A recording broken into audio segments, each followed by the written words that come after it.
और इस वक्त एक बड़ी खबर आपको बता दें, लोयला स्कूल में 8वीं के छात्र की बेरहमी से पिटाई, कान से निकला खून, बच्चों में दहशत, प्रबंधन पर उठ रहे सवाल। बिलासपुर के प्रतिष्ठित लोयला स्कूल में एक बार फिर शिक्षक की बेरहमी का मामला सामने आया है। 8वीं कक्षा के छात्र को पीटने के बाद उसके कान से खून बहने लगा। इस घटना से बच्चों में खौफ का माहौल बन गया है।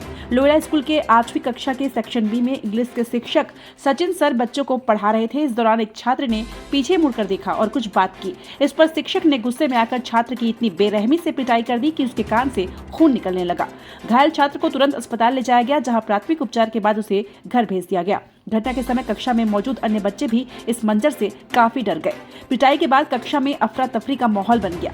अब इस पर प्रबंधन की प्रतिक्रिया। घटना के बाद स्कूल प्रबंधन ने शिक्षक से माफी मंगवाकर मामले को रफा दफा करने की कोशिश की। बताया जा रहा है कि आरोपी शिक्षक सचिन सर स्कूल के वाइस प्रिंसिपल के रिश्तेदार हैं। प्रबंधन के इस रवैये से अभिभावक आक्रोशित है। स्कूल में बढ़ते घटनाक्रम पर सवाल ये पहली बार नहीं है जब लोयला स्कूल में ऐसी घटना हुई है। इससे पहले भी कई विवाद सामने आए हैं।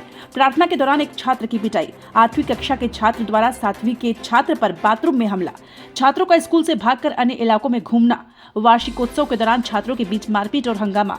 इन घटनाओं ने स्कूल की अनुशासन व्यवस्था और सुरक्षा इंतजामों पर गंभीर सवाल खड़े कर दिए हैं। स्कूल में पढ़ने वाले 3500 से अधिक छात्रों की सुरक्षा सुनिश्चित करने के लिए कोई ठोस कदम नहीं उठाया गया है। समाज की बदलती मानसिकता। समाज में पहले शिक्षक की पिटाई को अनुशासन का हिस्सा माना जाता था, लेकिन अब अभिभावक बच्चों के साथ किसी भी तरह की हिंसा बर्दाश्त नहीं करते। हालांकि पढ़ाई और अनुशासन बनाए रखने के लिए हल्की सख्ती आवश्यक है, लेकिन खून निकलने तक पिटाई करना अस्वीकार्य है। यह शिक्षकों के गुस्से और तनाव को बच्चों पर उतारने का मामला प्रतीत होता है। अब इस पर प्रबंधन और प्रिंसिपल की भी चुप्पी। प्रिंसिपल फेव्यानिश मिंज से घटना पर प्रतिक्रिया मांगी गई, लेकिन उन्होंने कोई स्पष्ट जवाब देने से इनकार कर दिया। इस तरह की घटनाओं से बच्चों और अभिभावकों में डर और आक्रोश बढ़ता जा रहा है। स्कूल प्रबंधन को छात्रों की सुरक्षा और अनुशासन के लिए सख्त कदम उठाने होंगे।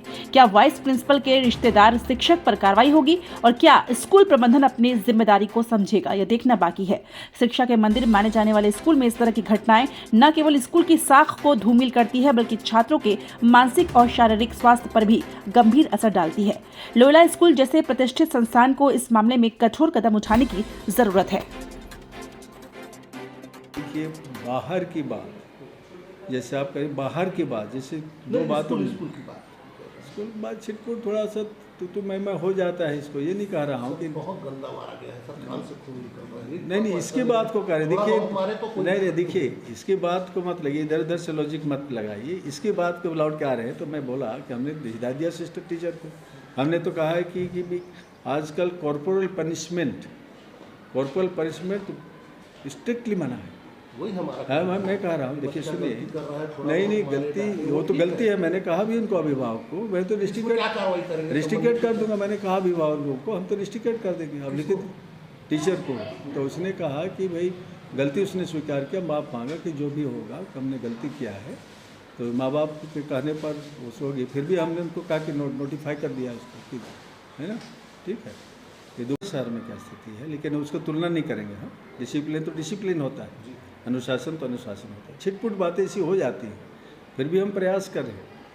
लेकिन जैसे आज भी मीडिया को जागना चाहिए। आप आए हैं मीडिया से, आप देख रहे हैं कि मोबाइल जो आज आ रहा है, एआई का समय में, आर्टिफिशियल इंटेलिजेंस और मोबाइल से इतनी परेशानी है। आप भी जान रहे हैं, अनुभव क्या होगा आपने कि बच्चे आजकल क्या कर रहे हैं। जैसे स्मोकिंग, हम स्ट्रिक्टली उस सब ऐसे मामले में बहुत स्ट्रिक्ट है।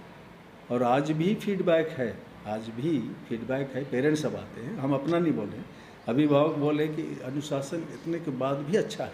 गलती हो जाती है, इसे मानते हैं, लेकिन हम प्रयास कर रहे हैं और उसको करना। उसके लिए हम जैसे बुला रहे हैं, जैसे एसपी साहब को बुलाया हमने कुछ और काम के लिए, जैसे आर्टिफिशियल इंटेलिजेंस, चाहे जो मोबाइल से कैसे सेफ्टी चाहिए आज के समय में, और इस तरह से बढ़ते अपराध को कैसे रोकना चाहिए, उसके हमने एसपी साहब, डीएसपी साहब को बुलाया था। डीएसपी साहब को आपने अभी हाल में देखिए, उसको रोकने के लिए क्या करेंगे, ये पूछ रहा हूं। देखिए, ऐसा नहीं, ऐसा मत लॉजिक ऐसा मत लगे डीएसपी साहब आ जाएंगे तो उस समय पूर्ण अनुशासन है। बात बेरहमी की बात तो नहीं होगी कि जिसे हमको जानकारी मिली, हमने बुलाया भी था बालक को, टीचर को, कि वो बार बार कहने के बाद भी थोड़ा ध्यान नहीं दे रहा था, बालक को डिस्टर्ब कर रहा था, थोड़ा सा कान खींचा था। जैसे हमने भी टीचर को बुलाया यहाँ था, तो बच्चे को हमने देखा है। ये लगातार हो रहा है। इसके पहले एक साथी दो बात उसको देखिए, जो 7वीं 8वीं का बात कर रहे हैं, तो कि आपसे में तो कुछ हुआ उनसे बातचीत, वो लड़का दौड़ते चला गया टॉयलेट में, मारा गया नहीं। तो सुनिए लगभग कितने बच्चे होंगे सर आपके स्कूल में? बच्चे हमारे पास 3500 से ऊपर है। इन बच्चों की सुरक्षा का कोई इंतजाम आपके पास नहीं है? देखिए ऐसे कैसे कह देंगे सुरक्षा का इंतजाम है, तो ये हो कैसे रहा है?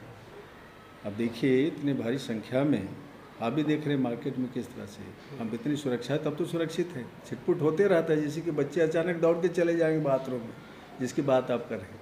डिसिप्लिन खत्म हो रहा है इस स्कूल से, ऐसा नहीं ऐसा यहाँ के बच्चे सड़कों में नहीं घूमते देखे गए हैं। नहीं यहाँ के बच्चे जो लगातार हो रही है बात। देखिए जो बच्चे नहीं आएंगे स्कूल, उसके लिए तो जानकारी हमें नहीं। जो उपस्थित बच्चे हैं अंदर, हमने तो किसी को मना नहीं किया है। हो सकता है जिनको मन नहीं किया बच्चे चले जाए, स्कूल नहीं आए, तो हम समझते कि अनुपस्थित है। कारण क्या हो सकता है हमें मालूम नहीं उसके लिए। और जहाँ पर डिसिप्लिन की बात है, अनुशासन की बात है, आज भी हम जान रहे शहर में क्या स्थिति है, लेकिन उसको तुलना नहीं करेंगे हम।